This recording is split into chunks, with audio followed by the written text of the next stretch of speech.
దీప birthday celebrations Karthik దగ్గరుండి అన్నీ చేస్తూ ఉంటాడు. ఇక దీప కోసం అయితే ఒక కేక్ తెచ్చి కటింగ్ చేయాలని దీపని పిలుస్తాడు. అది చూసి దీప అయితే ఒక్కసారిగా షాక్ అయిపోతుంది. కార్తీక్ బాబు ఇప్పుడు ఎందుకు ఇవన్నీ అని చెప్పి అంటూ ఉంటుంది.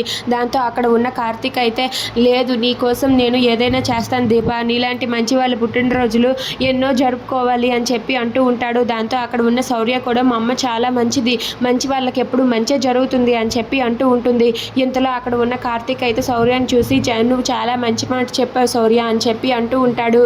ఇక అక్కడ ఉన్న అనసూయ కూడా నువ్వు కూడా చాలా మంచివాడు బాబు, నీ పెంపకం అలాంటిది, నువ్వు ఎంత మంచివాడువో మీ అమ్మ పెంపకంలోనే తెలుస్తుంది అని చెప్పి అంటూ ఉంటుంది. అది వినగానే అక్కడ ఉన్న కార్తీక్ అయితే మీరు కరెక్ట్గా చెప్పారండి, ఎందుకంటే మా అమ్మ నన్ను సంస్కారంతో మంచిగా పెంచింది. ఎవరికైనా సరే మనం ఇచ్చేది విలువైన ఆస్తి సంస్కారం, అలాగే చదువు మాత్రమే. ఆ సంస్కారం మా అమ్మ నాకు నేర్పించింది. ఇంకెందుకు ఆలస్యం, రా దీప, రా కేక్ కట్ చేద్దు కానీ అంటూ దీపని దగ్గరకు తీసుకొని దీపనైతే కేక్ దగ్గరకు తీసుకొని వెళ్తూ ఉంటాడు. ఇదిగో అక్కడ మీ నాన్నగారు కూడా నీకోసం ఎదురు చూస్తున్నారు దీప, మీ నాన్నగారు ఉన్న సమక్షంలోనే మనం ఇక్కడ నీ కేక్ కట్ చేసి సెలబ్రేట్ చేద్దామంటూ వాళ్ళ నాన్న ఫోటో చూపించి అంటూ ఉంటాడు. ఇక దీప వాళ్ళ నాన్న ఫోటో చూసి చాలా బాధపడుతూ ఉంటుంది. అది చూసి అనసూయ అయితే దీప, మీ నాన్నగారిని బ్రతుకుంటే ఇదంతా చూసి ఎంత సంతోషించేవాడో అని చెప్పి అంటూ ఉంటుంది.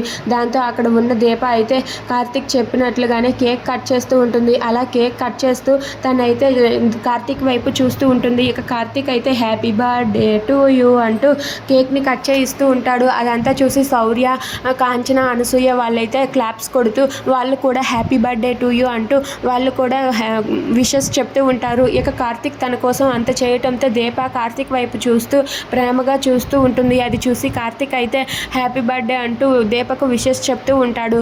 If you like this video please subscribe our channel.